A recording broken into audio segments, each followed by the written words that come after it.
किसी का झूठा भोजन करना नहीं चाहिए, अपना झूठा भोजन किसी को कराना नहीं चाहिए। जो पैर से छू गया हो या लांग दिया गया हो उस भोजन को राक्षसी समझकर उसका त्याग कर देना चाहिए। भोजन की थाली पर बैठकर उठना नहीं चाहिए।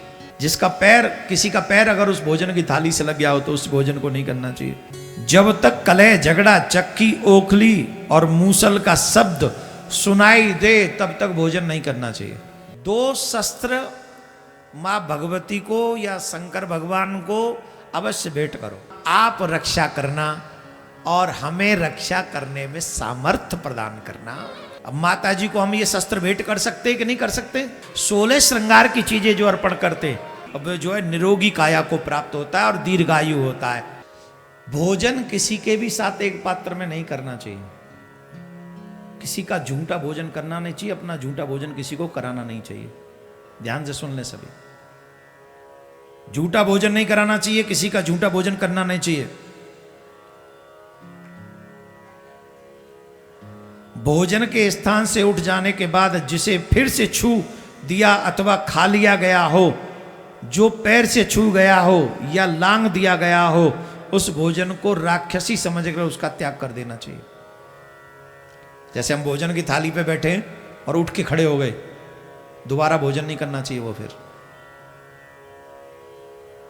आजकल तो ऐसे ही करते हैं, कुर्सी पे बैठते हैं ना सब, आप जब मन किया बैठ गए, जब मन किया आओ आओ आओ बैठ, आप भी आ जाओ, आप भी आ जाओ, सबको बैठा लेते हैं। ऐसे नहीं।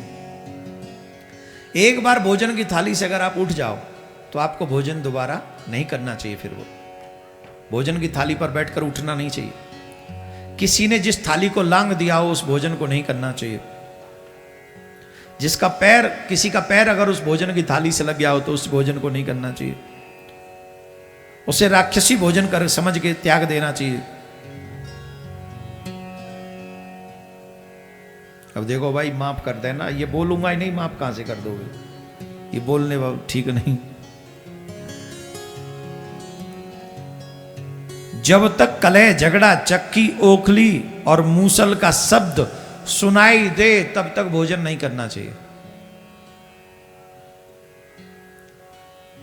क्या? जब तक घर में दो जने युद्ध कर रहे हो, कलह, महाभारत चल रहा हो घर में, और जब तक महाभारत शांत न हो जाए तब तक भोजन मत करो। जब तक कोई, आजकल चक्की तो चलती नहीं, ऊखली में जरूर कुछ न कुछ कूटते हैं, तो जिस समय भोजन कोई कर रहा हो उस समय में ऊखली में कुछ भी नहीं कूटना चाहिए। मूसल का भी प्रयोग नहीं करना चाहिए, क्योंकि ये सब करते हुए अगर भोजन करते हैं तो उसका दुष्परिणाम होता है। तो ये हम लोग अपने बच्चों को भी सिखाएं, हम भी सीखें। भोजन सावधानी से करना चाहिए, क्योंकि भोजन के लिए ही हम लोग कमाते हैं और भोजन हमारा प्राण है। प्राण की सुरक्षा करेंगे तो भजन भी हो पाएगा। राधे राधे बोलना पड़ेगा। त्रिशूल बहुत प्रिय है कि नहीं? धनुष बाण मत रखना, आज के जमाने में उनकी क्या उपयोगिता नहीं है, लेकिन माँ भगवती को त्रिशूल भेंट करने का बड़ा गुण है, बड़ा फल है। जो माँ भगवती को शस्त्र के रूप में तलवार भेंट करते हैं, वो घर के मंदिर में भेंट करना, कहीं बाहर कराओ जाके। दो शस्त्र माँ भगवती को या शंकर भगवान को अवश्य भेंट करो। भेंट करो उन्हें ये शस्त्र। कौन से? एक त्रिशूल जो लंबा सा हो, बढ़िया सा, और एक तलवार जो पैनी सी हो। अब कोई शस्त्र, देवी देवता कोई वस्तु अर्पण करो तो अच्छी होनी चाहिए ना। खुरदरी लेके क्या करोगे?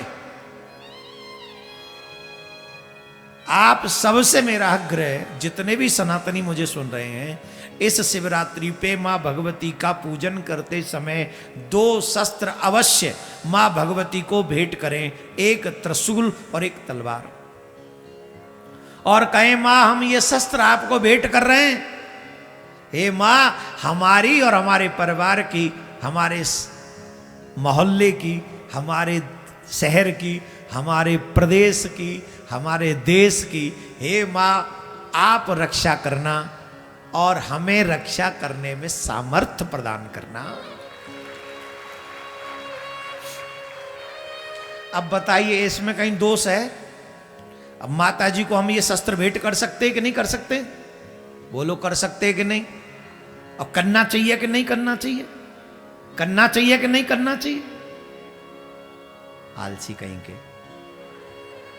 धीरे धीरे बोलते हो तुम लोग। करना चाहिए कि नहीं करना चाहिए? तो कब करना चाहिए? हाँ देख लेना, आज प्लान कर ले। करना चाहिए। मां भगवती को अस्त्र, शास्त्र और वस्त्र तीनों बहुत प्रिय। आप देखते होंगे हमारे यहाँ माता जी को सौभाग्य की चीजें भी चढ़ाई जाती हैं।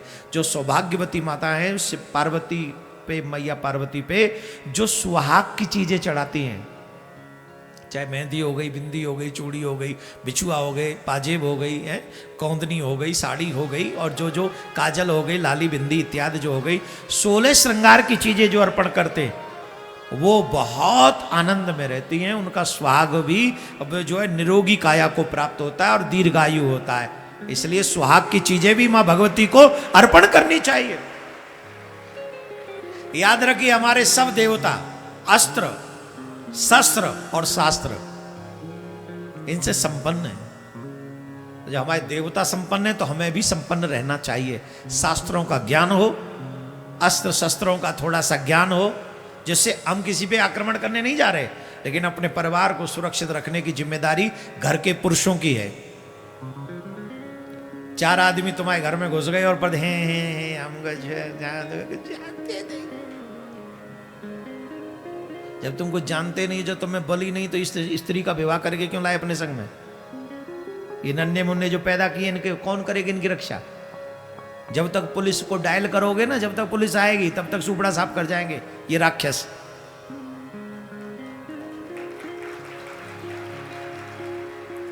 अब मैं राक्षस किसी समुदाय को नहीं कह रहा हूं कोई अपने ऊपर ले ले। जिनमें राक्षसी स्वभाव है मैं उन्हीं को राक्षस कह रहा हूं। मां नहीं मात पिता नहीं देवा, साधु सन करवा वही सेवा, जिनके यह आचरण भवानी, ते राक्षस सब जानो प्राणी। इस प्रकार के राक्षसों की बात कर रहा हूं।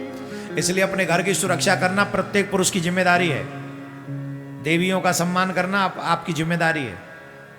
अपने परिवार को सुरक्षित रखना आपकी जिम्मेदारी है। ये करना ही चाहिए। बोलो राधे राधे। और जोर से बोलना पड़ेगा, और जोर से बोलना पड़ेगा।